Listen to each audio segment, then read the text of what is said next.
Rutherford के atomic model, sorry, Rutherford का alpha scattering experiment में जो जो पढ़ा था, शुरुआत में समझ से पढ़ा था एक्सपेरिमेंट में क्या क्या होता है, एक्सपेरिमेंटल सेटअप देखा था, याद है ना? क्या क्या लिया था भाई? रेडियो एक्टिव सब्सटेंस लिया था, और उसके अलावा रेडियो सब्सटेंस, एक बॉक्स लिया था, लेड की प्लेट्स ली थी जिससे वो कोलिनियर होता है, उसके बाद एक गोल्ड फाइल जिसपे गिराया गया और उसको भरा गया चारों तरफ से जिंक सल्फाइड की दीवार में, और फिर क्या बोलते हैं, एक स्कोप से देखा जाता है ना, डिटेक्ट करा जाता है कि कितना ग्लो होता है, कहां पर ग्लो आ रहा है, उसके अंदर बेसिस ऑफ ग्लो उन्होंने, रदरफोर्ड ने, गार्गनर, क्या नाम था, गाइगर और मार्कसन, इन्होंने जो बताया है ना, हाँ, उन्होंने ही बताया कि भाई ये सारी चीजें हुई है, उसी के बेसिस पर हम सबने बहुत सारी चीजें पढ़ी थी, है कि नहीं है? तो जो जो ऑब्जर्वेशन क्या कर रहा था, सबसे पहली ऑब्जर्वेशन याद होगी सबको, सबसे पहली ऑब्जर्वेशन कि बहुत सारा देखा कि एकदम सीधा आर पार निकल गया। अगर आपने फाइल लिया तो उन्होंने देखा कि बहुत सारा सीधा आर पार, अनडिविएटेड, एकदम सीधा निकल गया, इसका मतलब जगह खाली है, तो हॉलो हो गया, खोखला। दोबारा देखा कुछ थीटा 90 डिग्री पर, 90 डिग्री से ज्यादा, कुछ 90 डिग्री से कम, और कुछ 180 डिग्री पर लौटे, है कि नहीं है? तो इससे समझ में आया कि अंदर कुछ बैठा है जो इनको लगातार रिफ्लेक्ट करा रहा है, वापस करा रहा है, रिफ्लेक्ट नहीं, रिपेल कर रहा है। रिफ्लेक्ट का मतलब तो आकर के गिरना फिर लौटना, ये गलत हो जाएगा रिफ्लेक्ट। हाँ, रिपेल कर रहा है, जो आने ही नहीं दे रहा है, इसका मतलब सारा का सारा चार्ज कहां पर बैठा है? पॉजिटिव। क्योंकि अल्फा कैसा था? अल्फा पॉजिटिव था या नेगेटिव था? अल्फा पॉजिटिव था, तो उसके सामने जो भी चार्ज आ रहे हैं वो भी कैसे होंगे? तो अगर रिपेल हो रहा है 90 डिग्री पर भी रिपेल हो रहा है भाई, अगर नेगेटिव होता तो खींच ही लेता, यानी सारा सारा पॉजिटिव चार्ज कहां सेंटर है?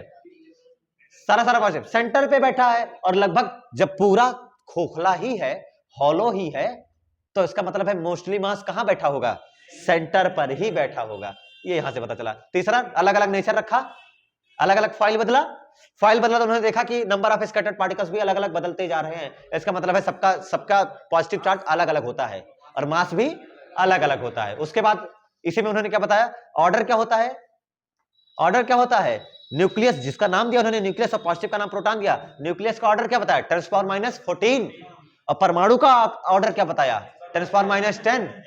और इनके डिफरेंस कितना आता है, रेशियो क्या आता है? 1:10⁴। और वॉल्यूम में आएगा 1:10⁻12 आया था। अरे 4/3 पाई आर के ऊपर हो गया तो 12 भी तो जाएगा। ये चीज हमने सीखी थी। उसके बाद आपने क्या बताया कि सर ये तो कूलाम के लॉ को वेरीफाई करता है, नहीं करता है क्या? जितना पास आएगा क्या उतना ही रिपेल कर रहा था, और उतना ही रिपेल कर रहा था, उतना ही थीटा ज्यादा मिल रहा था। इसका मतलब कूलाम का लॉ वेरीफाई हुआ। चार चीजें यहां समझ में आई ऑब्जर्वेशन और कंक्लूजन के हिसाब से। फिर आपने अल्फा पार्टिकल ट्राजेक्टरी पढ़ा, बी पढ़ा, संघट्ट प्राचल, इंपैक्ट पैरामीटर पढ़ा, और क्या पढ़ा? थीटा पढ़ा, स्कैटरिंग एंगल पढ़ा, और बी और थीटा में रिलेशन देखा, B proportional cot theta by 2। याद आया है कि नहीं? और आपने देखा कि नंबर ऑफ स्कैटर्ड पार्टिकल, जैसे जैसे जैसे जैसे आप एंगल बढ़ाते जाएंगे, स्कैटर्ड पार्टिकल का नंबर बढ़ता जाएगा, घटता जाएगा, घटता जाएगा। इसलिए आपको ग्राफ कुछ ऐसा मिला था, याद आया होगा, 180 पर शायद 10 मिला था, है कि नहीं है लगभग, और उधर 10⁻77 मिल रहा था, याद होगा आप लोगों को ये सारे ग्राफ। और सबसे लास्ट जो बड़ा इंपॉर्टेंट पढ़ा था वो क्या था बेटा, जो पूछा जाता है एग्जाम में, estimation the size of nucleus, नाभिक के आकार का आकलन। और जो सोने के आकार के जो आकलन उन्होंने करने की कोशिश करी थी, वो लगभग कितनी आई थी बेटा? जो R0 आया था, डिस्टेंस ऑफ क्लोजेस्ट अप्रोच, है ना, सबसे closest distance, approach of closest distance, न्यूनतम दूरी सोने के लिए आप लोगों ने क्या लिखा था? 3.03 इंटू 10⁻⁻14 मीटर। लेकिन एक्सपेरिमेंटली जो मेजर करा गया ना गोल्ड की रेडियस, सबको पता है ये था डिस्टेंस ऑफ क्लोजेस्ट अप्रोच। जो आर का वैल्यू होगा इससे ज्यादा आना चाहिए था या इससे कम? इससे कम ही होगा, उसके लिए आर रखा गया। आर फॉर आरम कितना आया था बेटा? 6.9 इंटू 10⁻⁻15 मीटर। देखो बढ़ा या घटा? घटा। और मैंने क्या बताया था, जो रेडियस होगी वो R0 से भी कम होनी चाहिए। ये प्रूफ हुआ यहां से कि हाँ ये सारी चीजें। उसके बाद आपका आता है रदरफोर्ड का एटॉमिक मॉडल, मतलब एटॉमिक मॉडल जिसे इलेक्ट्रॉन ऑर्बिट्स के नाम से जानते हैं। किसके नाम से? इलेक्ट्रॉन की कक्षाएं, इलेक्ट्रॉन की कक्षाएं। तो आइए टॉपिक का नाम रखते हैं Rutherford atomic model electron orbits, उसी को पढ़ना है। उसके बाद दो तीन चीजें और हैं, आज का बड़ा छोटा सा टॉपिक है फिलहाल आज का। रदरफोर्ड एटॉमिक मॉडल, अभी तक एक्सपेरिमेंट पढ़ रहे थे, Rutherford atomic model, atomic model जिसे आप नाम रखेंगे इलेक्ट्रॉन ऑर्बिट्स, जो छोटी छोटी बातें हैं जो आपको पता है वो भी बताई जाती हैं इसमें, और इलेक्ट्रॉन ऑर्बिट्स हमारे लिए खास होता है ना।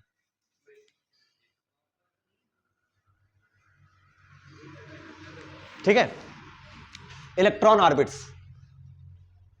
अब सोचो इलेक्ट्रॉन ऑर्बिट्स का मतलब हुआ इलेक्ट्रॉन की कक्षाएं, हमें उनके बारे में भी जानना है। लेकिन रदरफोर्ड का जो एटॉमिक मॉडल आया वो कैसे कैसे आया वो लोग हम सीखते हैं। सबसे पहले उन्होंने क्या बताया कि जो परमाणु का जो सारा सारा चार्ज है ना, सबसे पहले एटम अंदर से क्या है, खोखला, एटम सॉलिड नहीं है, पहले तो ये बता दिया। एटम इज हॉलो, मोस्टली इसका जो पार्ट है वो क्या है, खोखला है, आधा ज्यादा हिस्सा क्या है इसका, पूरा खोखला ही है। और अगर ये भारी भी है ना, ठोस भी है, तो कहां पर जाकर के, केवल सेंटर पर जाकर के, केवल सेंटर पे सॉलिड है।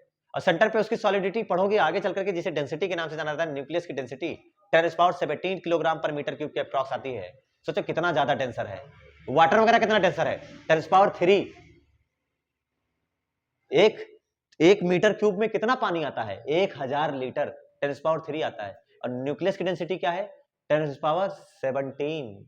अब सोचो, कल्पना करो, न्यूक्लियस कितना डेंसर, उससे ज्यादा डेंसर कुछ है ही नहीं। इसलिए जब न्यूक्लियस तोड़ दिया जाता है तो बहुत बड़ी तबाही आती है, जिसे आप न्यूक्लियर फिजन के नाम से जानते हैं, एटम बम विस्फोट के नाम से। समझ रहे हो ना, कितना डेंसर है, उसको तोड़ना कितना खतरनाक है। चिंता मत करिए, अगला चैप्टर उसी में पढ़ाऊंगा मैं। तो सबसे पहले न्यूक्लियस के बारे में क्या बता दिया उन्होंने, एटम अंदर से खोखला है, और एटम का वो शेप एंड साइज कितना है, एटम का ऑर्डर ऑफ एटम कितना है भाई, परमाणु का जो ऑर्डर है, कोटि है, वो है 10⁻10 मीटर, है कि नहीं है। दूसरी बात क्या बताया, सारा का सारा positive charge, all positive charge, whole positive charge, समस्त धनावेश और लगभग समस्त द्रव्यमान, अप्रॉक्स टोटल मास लिख ही देता हूं मैं, टोटल मास। कहां सेंटर्ड है, कहां कंसंट्रेट है, कहां सेंटर्ड है, एटम के सेंटर पर, जिसका नाम रखा गया है न्यूक्लियस, सेंटर्ड एट न्यूक्लियस, नाभिक पर केंद्रित है, सब नाभिक पर ही रखा गया है। ठीक है, सब नाभिक पर है। क्लियर हुआ ना, समस्त धनावेश और समस्त द्रव्यमान कहां पर केंद्रित है, नाभिक पर केंद्रित है, जिसका ऑर्डर जिसका जो कोटि है वो कितनी है, 10⁻14 मीटर, ये बताया।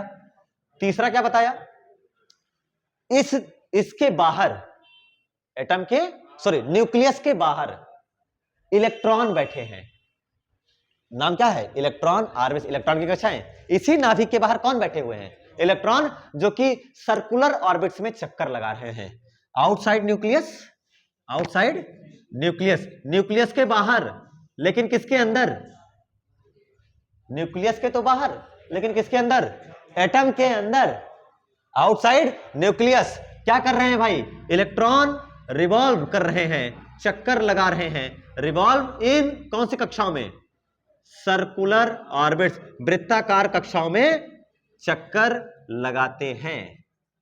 और नाभिक कहां रहता है, इन वृत्ताकार कक्षाओं के केंद्र पे रहता है। ऐसा बिल्कुल ऐसा ही चक्कर लगाते हैं जैसे सोलर सिस्टम में सारे प्लैनेट्स सन के इर्द गिर्द रिवॉल्व करते हैं ना, इसीलिए इसको बोला जाता है ना, समझ लो कि ये इलेक्ट्रॉनों का सोलर मॉडल है। ये रदरफोर्ड का जो एटॉमिक मॉडल है, हम इसको ट्रीट कर लेते हैं इलेक्ट्रॉनों का सोलर मॉडल। समझ में आया ना। और यहां पर अब आपका सबसे लास्ट टॉपिक जो आपको जाना था, बाकी सारी चीजें क्लियर है सबको, ये क्लियर है कि नहीं। एटम का लगभग जो ऑर्डर है ये क्लियर होना चाहिए, न्यूक्लियस का ऑर्डर ये क्लियर होना चाहिए, और क्या क्लियर होना चाहिए, आउटसाइड न्यूक्लियस। यही बात याद रखते हुए चलते हैं आगे चल करके हम लोग। नाभिक के बाहर और एटम के अंदर, परमाणु के भीतर, इलेक्ट्रॉन नाभिक के चारों ओर वृत्ताकार कक्षाओं में चक्कर लगाते हैं, है ना। चारों ओर नाभिक के बाहर इलेक्ट्रॉन उपस्थित है। ये बात क्लियर हुई सबको, है कि नहीं है। और बाकी जितना धनावेश है उतना ही क्या है, जितना टोटल इलेक्ट्रॉनों का चार्ज है ना, उतना अकेले किसका चार्ज है, न्यूक्लियस का चार्ज है। सोचो, एटम का पूरा नेगेटिव चार्ज कर लो, वो अकेले न्यूक्लियस के चार्ज के बराबर होता है, पॉजिटिव के। इसीलिए एटम क्या होता है, इलेक्ट्रिकली न्यूट्रल, विद्युत रूप से उदासीन होता है। तो यहां पर आकी बात आती है इलेक्ट्रॉन ऑर्बिट्स में, और इलेक्ट्रॉन ऑर्बिट्स में बोलते हैं हाइड्रोजन एटम के लिए। किसके लिए, हाइड्रोजन एटम के। सबसे आसान कौन है, सबसे पहला ही हाइड्रोजन। सबसे पहला ही सबसे आसान है, इसलिए बात करी जाती है electron orbits for hydrogen atom. Hydrogen atom के लिए हम बात करते हैं इलेक्ट्रॉन की कक्षाएं, एनर्जी, ये सारी बात करी जाती है अकॉर्डिंग टू रदरफोर्ड। तो हम लोग लिखते हैं electron orbits for hydrogen atom, for hydrogen atom. Hydrogen atom के लिए खास खास बात क्या है, सबको पता है हाइड्रोजन में, हाइड्रोजन का अगर एटम होगा तो न्यूक्लियस में कितने पॉजिटिव चार्ज होंगे? केवल एक ही तो प्रोटॉन होगा, 1 प्रोटॉन होगा, मतलब केवल एक ही पॉजिटिव है। अब बाहर कितने इलेक्ट्रॉन है? केवल एक ही इलेक्ट्रॉन है, केवल only and only 1 electron. Clear है ना सबको? तो यहां पर हम इसके बारे में बात कर सकते हैं कि ये किस रेडियस में चक्कर वगैरह लगा रहा है कि नहीं है? अब सबको पता होगा, ये सारा खेल बार बार खेला जाता है, आप सबको पता होगा कि ये प्लस और ये माइनस, यहां पर कौन सा फोर्स लग रहा है? अट्रैक्शन। अरे अट्रैक्शन कौन सा अट्रैक्शन? मैग्नेटिक वाला अट्रैक्शन, ग्रेविटेशन वाला अट्रैक्शन, या इलेक्ट्रोस्टैटिक वाला? इलेक्ट्रोस्टैटिक। क्या स्थिर विद्युत आकर्षण बल लग रहा है? लग रहा है नहीं लग रहा है कि नहीं? Coulomb's law. किसका लॉ लग रहा है? Coulomb's law. जिसकी डायरेक्शन बाहर है कि अंदर है? बाहर है कि अंदर है? तो क्या उसकी डायरेक्शन अंदर की ओर है? ये कौन है? F, electrostatic. और अगर सर्कुलर मोशन लगातार बनी रहे, अगर इलेक्ट्रॉन ऐसे चक्कर लगा रहा है और आप चाहते हो वृत्ताकार गति लगातार बनी रहे, तो इसको रोकने वाला, बचा के रखने वाला, वरना तो खिंच जाएगा अंदर। इसे बचाएगा कौन? इसे बचाएगा कौन? कौन बचाता है इसको? नहीं तो ये अंदर चला नहीं आएगा। इसे बचाएगा कौन बताओ? अपकेंद्र बल का अभिकेंद्र, सेंट्रीपिटल तो ये हो गया, सेंट्रीफ्यूगल फोर्स इसे बचाएगा, जो कि इधर लगेगा, एफ सेंट्रीफ्यूगल mv²/r। ध्यान यही रहे बेटा, है ना? इसे बोला जाएगा सेंट्रीफ्यूगल फोर्स बोला जाएगा, जो इसको बचाने का काम करेगा। तो सोचो अगर ये कांस्टेंट सर्कुलर मोशन परफॉर्म कर रहा है, तो क्या यहां पर हम लिख सकते हैं कि ये बराबर ये होगा कि नहीं होगा? For uniform constant circular motion अगर हम बात करेंगे, अगर एक अच्छी वृत्तीय गति करा रहे हो, तो उस केस में इलेक्ट्रोस्टैटिक फोर्स जो है नहीं है, वो इसके बराबर होगा। कैसे लिखेंगे वो बताओ? अच्छा, किसी को रेडियस पता है कितनी है? कितनी रेडियस में चक्कर लगा रहा है? नहीं पता? अज्यूम करते हैं आर। क्या अज्यूम किया? आर। मैंने मान लिया आर। अब बताओ सब लोग, इसके लिए सबसे पहली बात क्या लिखा आपने? F centripetal.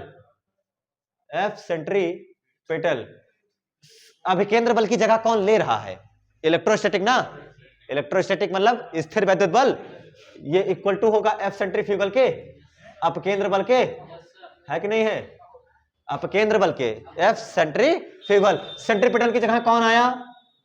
इलेक्ट्रोस्टैटिक्स आया। ये याद रखना बेटा, आज पढ़ा दिया, फिर बार बार नहीं पढ़ाऊंगा, सीधे लिखूंगा आगे मैं सीधे लिखूंगा, दोबारा फिर यूज करूंगा मैं इसका, इसलिए आज बता रहा हूं। जो एफ विद्युत बल है वो किसके बराबर हो गया? एफ अपकेंद्र बल के बराबर हो गया। और ऐसे केस में विद्युत बल लिखने का तरीका 1/4 pi epsilon not into Q1 Q2, Q1 भी plus E, Q2 minus E, लेकिन यहां बिना साइन के रखा जाता है, तो E इंटू E। क्या E² अपॉन R या R²?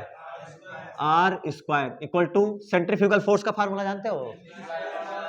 mv²। मान लेते हैं v वेलोसिटी से चल रहा है, तो हो जाएगा m मास है mv²/r। एक r से जा रहा है, एक r से स्क्वायर गया, क्या बचा? केवल r ही है ना हमारे लिए टारगेट क्या है? r ही है। अगर आप देखो ध्यान से, तो यहां से हम r बता सकते हैं अगर बताना चाहे तो, या फिर वेलोसिटी बता सकते हैं। क्या बता सकते हो? या तो r बता सकते हो, या तो क्या बता सकते हो? वेलोसिटी। यही तो चीज मेन है आपके लिए। एक और चीज है जो एनर्जी के रूप में जानी जाती है, अभी आगे वो भी जानोगे। तो mv² बराबर कितना हो गया? mv² बराबर, जो आपको याद रखना है, mv² इक्वल टू क्या हो गया बेटा? 1/4 pi epsilon not into E²/r। यहां से आप चाहो तो ये mv² याद रख लो, फिलहाल इसकी कोई यूज नहीं है। असल में यहां से आपको ध्यान क्या रखना है, तो वो है ये r इक्वल टू क्या लिखा जाता है वो देखिए, E²/4 pi epsilon not, r इधर क्या, mv² इधर आएगा, mv²। ये हो गया आपका r। ये r समझ में आया कैसे लिख दिया मैंने, है ना? r के बारे में समझ में अंडरस्टैंडिंग क्लियर होनी चाहिए कि r मैंने लिखा तो कैसे लिखा। क्लियर है? चलो, ये हो गया रेडियस के बारे में। फिलहाल mv²/r, सॉरी mv² आपके लिए बहुत जरूरी है। क्यों? क्योंकि याद करो mv² में अगर क्या जोड़ दूं तो काइनेटिक एनर्जी हो जाएगा हाफ। तो अगर हाफ यहां लगाएंगे तो क्या हाफ इधर भी आएगा? यानी अब हम एनर्जी भी लिख सकते हैं किसी भी ऑर्बिट में। ये जो इलेक्ट्रॉन है इसकी हम क्या लिख सकते हैं? एनर्जी भी लिख सकते हैं। तो काइनेटिक एनर्जी क्या लिखा जाएगा? एनर्जी, एनर्जी लिखा जाता है। अब ऊर्जा लिखी जाती है कि नहीं है? एनर्जी इन ऑर्बिट्स, कक्षाओं में ऊर्जा लिखते हैं हम लोग। इस इलेक्ट्रॉन की क्या लिखते हैं? ऊर्जा। सब ऑर्बिट का ही खेल है। ऑर्बिट में क्या हो रहा है, ऑर्बिट की रेडियस क्या है, देखो ऑर्बिट की रेडियस क्या है, ऑर्बिट की वेलोसिटी क्या है, यहां से वेलोसिटी बता सकता हूं, और ऑर्बिट में क्या चीज, एनर्जी क्या है। तो एनर्जी अगर मुझे बताना है तो हम क्या करेंगे भाई? एनर्जी, मुझे तो काइनेटिक एनर्जी देखते ही मिल गई। बताओ काइनेटिक एनर्जी है कितनी? कोई बताए काइनेटिक एनर्जी है कितनी बेटा? 1/2 mv² ना, यानी इसका भी क्या कर दूं? 1/2, तो 1/4πε0 इंटू E²/2r। समझ पाए होगे आप लोग? अच्छा, अगर काइनेटिक एनर्जी ये है तो पोटेंशियल एनर्जी क्या होगी? पोटेंशियल एनर्जी क्या होगी? स्थितिज ऊर्जा जिसे बोलते हो, विद्युत स्थितिज ऊर्जा। एक चार्ज दूसरा charge, K Q1 Q2 upon R। तो हम लिखते हैं U equal to 1/4πε0 Q1 Q2। Q1 कितना है? Q1 कितना है? E। Q2 कितना है? E। Q2 कितना है? E या माइनस E? यहां साइन के साथ रखेंगे या बिना साइन के साथ? काइनेटिक एनर्जी कभी नेगेटिव नहीं होती। याद करो, अभी फोटो इलेक्ट्रिक क्वेश्चन वाले में पीछे पढ़ा के आया हूं मैं, वो कभी नेगेटिव नहीं हो सकता, ऋणात्मक हो नहीं सकता। तो यानी स्थितिज ऊर्जा का सूत्र 1/4πε0 Q1 Q2 अपॉन R। तो Q1 Q2 कितना है? Minus E। तो आपकी एनर्जी क्या हो जाएगी? -E²/R। क्या ये समझ में आया? तो हमने काइनेटिक एनर्जी भी लिख लिया, हमने टोटल पोटेंशियल एनर्जी। क्या बच गई? Kinetic plus potential. अरे दोनों है यार उसके पास, काइनेटिक भी है और पोटेंशियल भी, दोनों है। तो कौन सी एनर्जी बता दो? टोटल जो कि पूछेंगे तो बताते हैं हम लोग ई नेट, ई टोटल। ई टोटल कैसे बताओगे सब लोग? सर गतिज ऊर्जा और स्थितिज ऊर्जा, काइनेटिक प्लस पोटेंशियल, दोनों एनर्जी जोड़ दो। तो ऐसे केस में क्या हो जाएगा बेटा? ई को ध्यान से देखो। अच्छा, सबको क्या चीज दिख रहा है? सर K प्लस U जब हम ऐड करेंगे तो 1/4πε0 कॉमन होगा, E²/R कॉमन होगा, और जो अंदर बचेगा उसको अंदर रखा जाता है। तो 1/4πε0 इंटू E²/R, ये तो कॉमन हो जाएगा। क्या बचेगा? यहां क्या बचा? 1/2। यहां क्या बचा? -1। आधा में से एक घटाओ, क्या माइनस आधा? अरे 2 1 का 2, 1 - 2 -1, -½ आएगा। यानी टोटल एनर्जी कितनी आई बेटा? -1/4πε0 इंटू E²/2R। यहां पर टोटल एनर्जी किस में आई? माइनस आई। टोटल एनर्जी कैसे आई बेटा? माइनस में आई। अब सोचो, कोई चल भी रहा है, कोई कूद भी रहा है, दौड़ भी रहा है, लेकिन वो किस में है? एनर्जी कितनी है उसकी? माइनस में। ये बात क्या बताती है? एनर्जी में कमी है? नहीं, कि एनर्जी में कमी है, ये एनर्जी में कमी नहीं है। उसके पास एनर्जी तो थी नहीं, वो न्यूक्लियस से बाउंडेड है, ये बताता है। माइनस का माइनस, टोटल एनर्जी किस में आई? नेगेटिव ना, कुल ऊर्जा उसकी ऋणात्मक है। ये ऋणात्मक क्या बता रहा है भाई? कि उसके पास एनर्जी की कमी जैसा कुछ ऐसा नहीं है, उसके पास एनर्जी है, इतनी एनर्जी है, लेकिन माइनस का मतलब ये हुआ कि लेकर के बैठा है, किससे? न्यूक्लियस से लेकर के बैठा। ऐसा सोचो, न्यूक्लियस किस वजह से उसके अंदर ये एनर्जी आई है, जिसके से, अब सोचो न्यूक्लियस से मान लो उधार ले रखा है, तो न्यूक्लियस जाने देगा? लगवाएगा चक्कर, जाने नहीं देंगे। समझ रहे हो ना इस चीज को भाई? अगर उधार लेकर के बैठ जाओगे, बैंक से उधार लेके बैठ जाओगे, तो बैंक वाले कहेंगे जाओ, चले जाओ, घूम टहलाओ, चाहे जहां, वो तो लिखवा लेंगे ना सब चीज, सब पूरी डिटेल अपने पास कैप्चर करा के रख लेते हैं। तो जब उनके पास सारी डिटेल रखी रहती है, तो ये भी क्या करते हैं? वो डिटेल छोड़ो, वो तुम्ही को पकड़ लेते हैं। न्यूक्लियस ने एनर्जी दे दिया, कहा दे देता हूं बांधने के लिए, तो बंध गया। और बंधने के लिए एनर्जी उधार ले लिया, तो अब कहीं बाहर जा नहीं सकता, कहीं बाहर नहीं जा सकता, इसलिए इलेक्ट्रॉन लगातार उसी में चक्कर लगाता रहता है। ये इतनी बातें हो गई। ये माइनस का मतलब एक ही चीज याद रखना है, electron is bounded with nucleus, electron नाभिक से बंधा हुआ है, यही माइनस वो बताता है और कुछ नहीं। अब आता है इस सवाल में एक चीज पूछा जाता है, रेशियो, अनुपात। देखिए सब लोग, फिलहाल ये तो बकवास बातें थी जो आप सबको कल ही पता थी, कल से ही पता थी, है कि नहीं है? नया क्या है? चौथा चीज, बाकी तो सब जानते ही थे, इसीलिए कहीं ये सब बताया भी नहीं जाता, पहला दूसरा तीसरा। सीधे शुरुआत करते हैं चौथे से, है कि नहीं बेटा? तुम लोग तो पढ़े ही हो सब, है ना, बचपन से ही सब जानते हो। चलो देखो सब लोग, सारी एनर्जी देखो सीरियल से। के देखो, एक सेकंड, तुम लोगों ने एक चीज नोटिस नहीं किया? अगर तुम्हें के पता लग जाए तो क्या ई तुरंत पता लग गया? लेकिन क्या लगा दो बस, देखो देखो, 1/4 1/4 E square upon 2r E square upon खेल किसका है केवल। तो अगर के पता लग जाए तो क्या ई तुरंत पता लग जाएगा। अगर के लिख दिया 2.15 जूल 2.15 जूल के दे दिया तो पूछ लिया इसकी टोटल एनर्जी कितनी है, तो -2.15 जूल। कितनी आसानी से आ गया। लेकिन अगर पोटेंशियल पूछ लेगा तो पोटेंशियल कहां है ढूंढो, ये पोटेंशियल भी माइनस में ही है, ये तो ठीक है मान लिया, है ना, पोटेंशियल भी माइनस में ही है। अब बताओ ये आधा है या 2 गुना है, देख के बोल, आधा है कि 2 गुना है। अगर मैं इसमें 2 से गुणा कराऊं, मल्टीप्लाई कराऊं, तो ये 2 इधर भी होगा और इधर भी होगा, तभी तो ये 2 से 2 कटेगा, ये 2 से 2 कटेगा, तभी तो ये आएगा। तुम लोग तो आधा बता रहे हो यार। किसका आधा है, इसका आधा ये है, काइनेटिक एनर्जी का आधा ये है, आसान होगा, ये पूरा है, आधे आधे तो ये सब है। चलो आओ मैं लिख देता हूं तुम्हारे लिए, सारा रेशियो लिख देता हूं, समझ जाओगे अभी। बोलो, kinetic energy ratio, potential energy ratio, total energy. Pattern भी याद रखिएगा, पहले क्या पढ़ा काइनेटिक, फिर पढ़ा पोटेंशियल स्थितिज, फिर क्या पढ़ा ये। अब ध्यान से देखो कौन कौन है जो कट जा रहा है बिना बात के, कौन कौन कट जा रहा है। 1/4 डी स्क्वायर अपॉन आर, क्या कट जाएगा, के की जगह पर कौन बचेगा 1/2 रेशियो, यू की जगह पर 1 या -1 रेशियो, ई की जगह पर -1/2। रेशियो ऐसा तो दिया ना, रेशियो में तो केवल एक ही वैल्यू होती है, केवल न्यूमरेटर चलता है, अंश। तो ऐसा करते हैं हम लोग, क्या कर दें, अगर 2 से मल्टीप्लाई कर दें तो क्या सबसे नीचे से 2 हटने का चांस है, तो सब में ऊपर 2 से गुणा करोगे, क्या 2 2 गया, 1 बचा, क्या आएगा -2, क्या आएगा -1। ये आ गया रेशियो जो आपको याद में रखते हुए चलना है, के यू और इसमें। क्लियर है, ये इतनी बात है, इतना डाल लो, ठीक है। हम लोग चलते हैं आगे, ये हो गया। अब आता है रदरफोर्ड के एटॉमिक मॉडल का ड्रॉबैक, कमियां विफलताएं।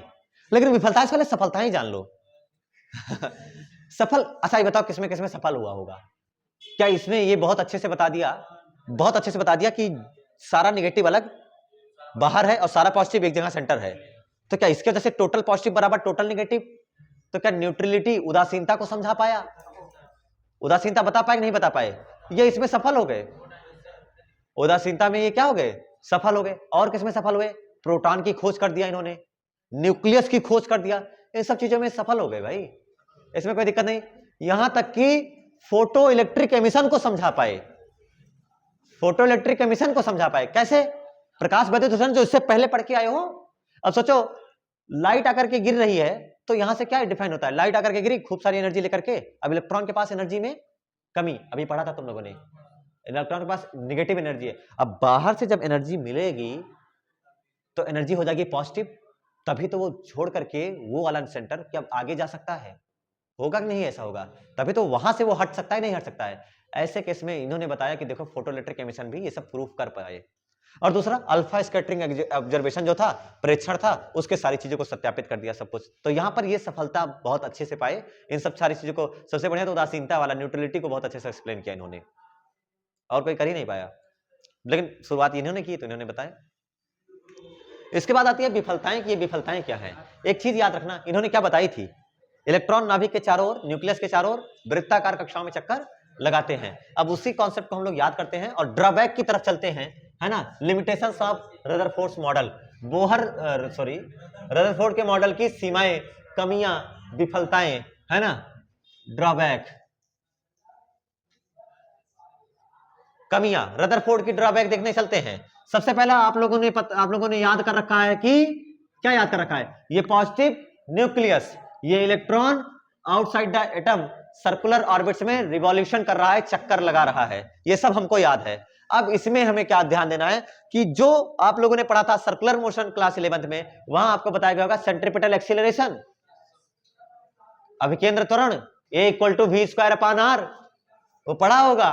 तो अगर इलेक्ट्रॉन वृत्ताकार कक्षा में चक्कर लगा रहा है तो इसके पास क्या है, एक्सीलरेशन है या नहीं है, ए कितना ए कितना v²/r, उसके पास ये एक्सीलरेशन है। और सबको पता है कि इलेक्ट्रोमैग्नेटिक वेव जब पढ़ रहे थे तो उसका सोर्स कौन होता है? इलेक्ट्रोमैग्नेटिक वेव वैद्युत चुंबकीय तरंग को बनाता कौन है? एलसी ऑसिलेटर में ऑसिलेट करता हुआ चार्ज यानी एक्सीलरेटेड चार्ज, एक त्वरित आवेश, एक त्वरित आवेश। क्या ये वाला चार्ज एक्सीलरेटेड पाया गया कि नहीं पाया गया? क्योंकि इसके पास एक्सीलरेशन है, कोई नहीं तो सेंट्रीपिटल एक्सीलरेशन तो है। अब उनसे जवाब मांगा गया कि सेंट्रीपिटल एक्सीलरेशन है तो लगातार एनर्जी कैसे रेडिएट करेगा? भाई वो चक्कर लगा रहा है, सोचो इलेक्ट्रॉन क्या कर रहा है? न्यूक्लियस के चारों ओर चक्कर लगा रहा है, चक्कर लगा रहा है तो ये तो एक्सीलरेटेड है, तो लगातार एक्सीलरेटेड चार्ज क्या रिलीज करता है? इलेक्ट्रोमैग्नेटिक वेव, यानी एनर्जी रिलीज कर रहा है। तो अगर एनर्जी रिलीज करेगा तो आप लोग खुद से सोचो, एनर्जी रिलीज करेगा। आपने क्या कहा कि ये कैसा चार्ज है? ये कैसा चार्ज है? नेगेटिव। गधो, मैं तो नेगेटिव मुझे भी पता है, एक्सीलरेटेड चार्ज है, त्वरित आवेश है। और त्वरित आवेश होगा तो क्या करेगा ये? बताइए कैसा चार्ज है ये? बताइए सब लोग। एक्सीलरेटेड चार्ज है, त्वरित आवेश है। और अगर एक्सीलरेटेड चार्ज है, त्वरित आवेश है, तो क्या करेगा? ये एनर्जी को रिलीज करेगा ना, रेडिएशन रिलीज करेगा, रेडिएशन के रूप में एनर्जी का लॉस करेगा, है ना, एनर्जी रिलीज करेगा in the form of radiation, है ना। रेडिएशन लॉस होता है, एनर्जी लॉस होता है। और एनर्जी लॉस होगा तो ये बताओ, सोचो, पास जाएगा, पास आएगा या दूर जाएगा? सोच के बताइए, पास आएगा, एनर्जी लॉस होगा तो पास आएगा कि दूर जाएगा? आप सबने पढ़ा फोटो इलेक्ट्रिक एमिशन, लाइट आना, एनर्जी मिलना तो बाहर जाना। इसका मतलब है एनर्जी मिलने पर ये दूर जाता होगा, एनर्जी ज्यादा होगी, जितनी ज्यादा एनर्जी उतना ही दूर, और जितना पास उतनी एनर्जी कम। तो धीरे, अगर ये लगातार एक्सीलरेटेड है और अगर ये लगातार चक्कर लगा रहा है तो धीरे धीरे इसकी एनर्जी बढ़ रही है, घट रही है? इसकी एनर्जी बढ़ा रहा, घटा रहा? घटा रहा। और घटा रहा तो ये दूर जाएगा कि पास आएगा? दूर जाएगा कि पास आएगा? क्या पास आएगा? इसका मतलब ये यहां से चलना शुरू किया, धीरे धीरे एनर्जी घट रही है, घट रही है, घट रही है। क्या एक टाइम के बाद क्या आकर के न्यूक्लियस में गिर जाएगा? न्यूक्लियस में गिरेगा तो टोटल निगेटिव और टोटल पॉजिटिव क्या एक साथ मिल जाएंगे? और जब टोटल निगेटिव और टोटल पॉजिटिव एक साथ मिलेंगे तब तो खत्म, तब तो सब खत्म हो जाएगा, डिस्ट्रॉय हो जाएगा, ब्लास्ट हो जाएगा। और फिर अब आपका एटम स्टेबल होगा कि नहीं होगा? एटम स्टेबल नहीं होगा। तो सबसे पहला है stability of atom. Stability of atom, परमाणु का अस्थायित्व, ये बताने में सफल नहीं रहे, स्टेबिलिटी ऑफ एटम में फेल हो गए। सबसे पहला, सबसे जरूरी, परमाणु के अस्थायित्व में फेल इसलिए हो गए क्योंकि त्वरित आवेश लगातार एनर्जी लॉस करता रहता है, विकिरण के रूप में ऊर्जा को रिलीज करता रहता है। और ऊर्जा कब इसका मतलब धीरे धीरे एनर्जी क्या होती जाएगी? कम होती जाएगी। और जब ऊर्जा धीरे धीरे कम होती जाएगी तो वो धीरे धीरे नाभिक के पास आता जाएगा और एक टाइम के बाद आकर के नाभिक में गिर जाएगा। टोटल नेगेटिव एक बार किसके बराबर हो जाएगा? टोटल पॉजिटिव के नेगेटिव पॉजिटिव एक दूसरे को खत्म करेंगे, और खत्म करेंगे तो परमाणु का अस्थायित्व समाप्त हो जाएगा। सबसे पहला फेल्योर, पहला फेल्योर समझ में आया? सबसे पहला विफलता पता चली, इलेक्ट्रॉन नाभिक के चारों ओर चक्कर लगाते समय तो ये त्वरित आवेश के जैसा काम करते हैं क्योंकि इनके पास अभिकेंद्र त्वरण होता है, सेंट्रीपिटल एक्सीलरेशन होता है। और अगर कोई चार्ज एक्सीलरेटेड होता है तो वो इलेक्ट्रोमैग्नेटिक वेव रेडिएट करता है, एनर्जी रिलीज करता है, ऊर्जा को विकिरण के रूप में छोड़ता है ना, उत्सर्जित करता है। ऐसे में धीरे धीरे उसकी ऊर्जा घटते हुए जाएगी, कम होते जाएगी, और एनर्जी धीरे धीरे कम होती जाएगी। तो एक टाइम के बाद नाभिक के पास आएगा और एक टाइम के बाद नाभिक में आकर के गिर जाएगा और पॉजिटिव नेगेटिव मिल जाएगा तो खत्म हो जाएगा, ब्लास्ट हो जाएगा और एटम स्टेबल नहीं रहेगा। लेकिन क्या एटम स्टेबल है कि नहीं है? ये बोर्ड आप लोग आज के 6 महीने से देख रहे हैं और आज भी वही बना हुआ है। अगर ऐसा होता, अगर जैसा उन्होंने बताया, जैसे उनके हिसाब से अगर ऐसा होता तो क्या आज ये रहता? हम आप न रहते, लेकिन ऐसा नहीं है। यानी स्टेबिलिटी ऑफ एटम को डिफाइन नहीं कर पाए, परमाणु के अस्थायित्व को बताने में ये असफल रहे। अब एक और चीज आती है जिसको शुरुआत होती है, थोड़ा सा अलग चीज है, वो मैं आपको बताता हूं, है ना। एक्सप्लेनेशन ऑफ लीनियर स्पेक्ट्रम, रेखीय स्पेक्ट्रम की व्याख्या। दूसरी हेडिंग क्या होगी? रेखीय स्पेक्ट्रम की व्याख्या। एक्सप्लेनेशन ऑफ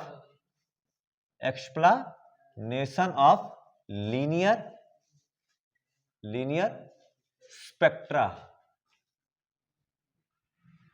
लीनियर स्पेक्ट्रा की व्याख्या करने में भी ये थोड़ा सा असफल है। अब आपके लिए ये क्या चीज है वो बताते हैं। चलिए, तो सेकंड ड्रॉबैक रह गया है ना, सेकंड ड्रॉबैक बता देते हैं, थोड़ा गैप लग गया। सेकंड ड्रॉबैक ये है कि एक्सप्लेनेशन ऑफ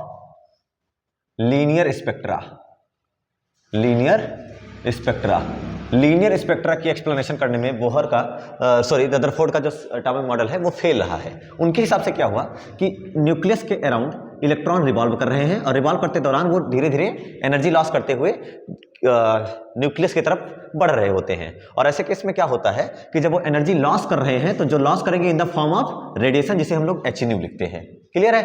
वो रेडिएशन के रूप में लॉस होता रहता है, विकिरण के रूप में उत्सर्जित होता रहता है और उस दौरान वो धीरे धीरे नाभिक के क्लोज आते रहते हैं, रेडियस घटती रहती है। रेडियस घटने के साथ साथ वेलोसिटी बढ़ती रहती है, यानी उनकी जो फ्रीक्वेंसी है, फ्रीक्वेंसी ऑफ रोटेशन वाली, रिवोल्यूशन वाली, सर्कुलर मोशन वाली जो फ्रीक्वेंसी है वो भी बढ़ती है। और जब फ्रीक्वेंसी बढ़ती है उसी फ्रीक्वेंसी के अकॉर्डिंग टू मैक्सवेल, जिस फ्रीक्वेंसी का ये इनका सर्कुलर मोशन हो रहा है उसी फ्रीक्वेंसी का रेडिएशन भी रिलीज होना चाहिए। यानी ये फ्रीक्वेंसी बढ़ेगी तो न्यू भी बढ़नी चाहिए, यानी एफ और न्यू दोनों सेम होना चाहिए। एफ क्या है? सर्कुलर मोशन का है और न्यू क्या है? रिलीज्ड रेडिएशन की फ्रीक्वेंसी होती है। और ये दोनों फ्रीक्वेंसी आपस में बराबर होनी चाहिए। और अगर बराबर होती है, होनी नहीं चाहिए, होती है और बराबर होती है, इसलिए जो स्पेक्ट्रा बनता है, जो स्पेक्ट्रम मिलता है वो कैसा होता है? कॉन्टिन्यूअस होता है, वो सतत होता है। और अगर सतत होता है, लेकिन एक्सपेरिमेंटली ये पाया गया, वी गॉट एक्सपेरिमेंटली, कि भाई experimentally we got that spectrum is not continuous but spectrum is linear, एक रेखीय होता है। और इसलिए देखो रदरफोर्ड के हिसाब से ये आना चाहिए, लेकिन आया क्या? लीनियर। इसलिए हमने कहा कि ये एक्सप्लेनेशन ऑफ लीनियर स्पेक्ट्रम में फेल रहा। आज के लिए इतना ही, नोट्स बनाते रहिए, धन्यवाद।